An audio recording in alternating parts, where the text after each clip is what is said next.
যখন মামলা করছে তখন তো ডিএনএ টেস্ট করা গ্যাপ হচ্ছে ওর সাথে আমার প্রায় 25-26-27 বছরের গ্যাপ। আমার থেকে 27 বছরের সিনিয়র। বলতো যে এটা অ্যালিসের বাবা, এটা ওর হাজবেন্ডও কখনো বলতো না। আচ্ছা, কিন্তু ওর যে আশেপাশে মানুষজন আছে তাদের থেকে খোঁজ নিয়ে জানতে পারছি। ওর মেয়ের আমাকে মেয়ে ভাইয়া বলেই ডাকতো। তখন তো আর মেয়ের পরিচয় ছিল না, তখন বলতো কাজিনের বাচ্চা। ও এইভাবে বলতো। ওর উপরে আবার ওর ছোট বোনের বাচ্চারা আছে, অরো মানহা।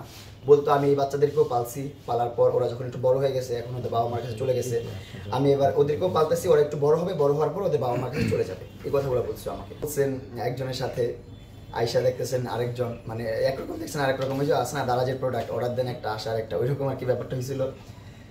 আর তারপরেও যাচ্ছিল আলহামদুলিল্লাহ, সবকিছু ভালোই ছিল। বয়স দিয়ে কিছু যা আসে না, ফেসও ম্যাটার করে না। ওর সাথে তো ওর এজ দেখে বা ফেস দেখে ছিলাম না। 3 থেকে 4টা বছর ওর সাথে ছিলাম। সো 3-4 বছর আমি নিজেও যদি পরিশ্রম করতাম, অনেক টাকা উপার্জন করতে পারতাম, অনেক টাকা থাকতো আমার, অনেক ভালো কিছু করতে পারতাম। কারণ লেলার সাথে পরিচয় হওয়ার আগে থেকেই কিন্তু আমি টাকা আর্নিং করি।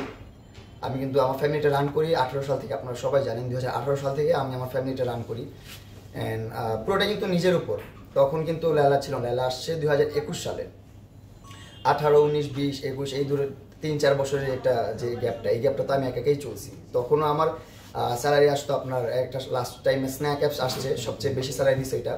3 মাস স্যালারি দিচ্ছে আমাকে, প্রায় আপনার 15,000 মানে 5,500 করে দিছিল salary per month, 5,500 USD dollar.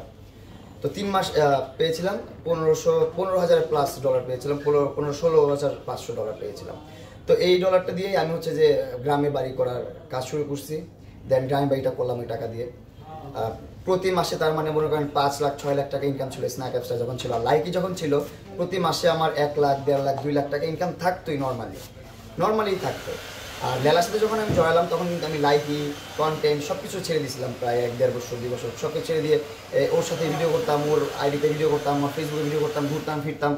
মানে নিজের যে লাইফ করাটা, যে ইনকামের যে সোর্সটা, এটা বন্ধ হয়ে গেছিলো। কিন্তু স্বামী আসতো ওর বাসায়, অ্যালিসের আব্বু আসতো, যাইতো, থাকতো। দেন ওর যে বলে আমার ফ্যামিলির সাথে, আমার ফ্যামিলি থেকে আলাদা থাকে, এটা হচ্ছে টোটালি মিথ্যা কথা। ওর পুরো ফ্যামিলি নিয়েই থাকে, ওর আম্মু ওর সাথে থাকে, ওর বাচ্চারা ওর সাথে থাকে, ওর হাজব্যান্ড আসে যায়, তারপর বোন উপরে থাকে, ওরা পুরো ফ্যামিলি একটা জয়েন্ট ফ্যামিলি, ওরা একসাথেই থাকে সবাই। এবং ওর মাও অনেক সময় আমার সাথে অনেক খারাপ ব্যবহার করছে ওর বাসায় থাকা অবস্থায়। তখন আমি ওর বাসা থেকে চলে আসতে চাইছি, অনেকবার চলে আসছিলাম, তখন আবারও রিকোয়েস্ট করে নিয়ে গেছে, আমি আবার বিহার মতো চলে গেছি। খুব ভালোভাবে কন্ট্রোল করতে পারে, ভালোভাবে মেনটেন করতে পারে। আর ও তো প্রথম থেকে পাবলিক ফিগার না, এখন আপনারা ওর নারী সব আদায় নিতে জানতে পারবেন কোন কোথায় কি আছে না আছে। এখন একটা পাবলিক ফিগার হয়ে গেছে, ওর পরিচিতি এখন অনলাইনে আছে, এখন আপনার সব কিছু জানতে পারবেন। আমি যখন ওর সাথে সম্পর্ক করছি তখন তো একটা নর্মাল পার্সন ছিল, তখন ওর প্রোফাইল পিকচারও ছিল না। এই মনে করেন অ্যাস্থেটিক ছবিগুলো আছে না, যেগুলো মনে করেন কিছু ফেসবুক জানা, ফিটনেস বোঝানা, ওইরকম ছবিগুলো আপলোড করতো। আগের ছবি আপলোড করা ছিল। ওর কোনো ভিডিও থাকতো না, পিকচার নাই, ওর কোনো ডিটেলস নেই আমার কাছে। এমনিতেই আমি যা কথা বলতাম, আর আমি কখনো ডানে বামে জিজ্ঞাসা করতাম না বা হাত বাড়াইতাম না, জানার চেষ্টা করতাম না। আমার কখনো চেষ্টা ছিল না যে ওর ব্যাকগ্রাউন্ড আমি একটু জানি, ওর কি অবস্থা কি, এগুলো সব জানি, এগুলো কখনো আমি চিন্তা করি না। আমি যেভাবে আছে এখন, আমি প্রেজেন্টে বিশ্বাসী। পাস নিয়ে আমি মাথা ঘামেই নেই, কিন্তু লাস্ট ঝগড়াটা ওর পাস নিয়ে হয়েছে, ওর ফ্যামিলির বাচ্চা নিয়ে হয়েছে, ওর বা স্বামী নিয়ে ঝগড়াটা হয়েছে লাস্ট।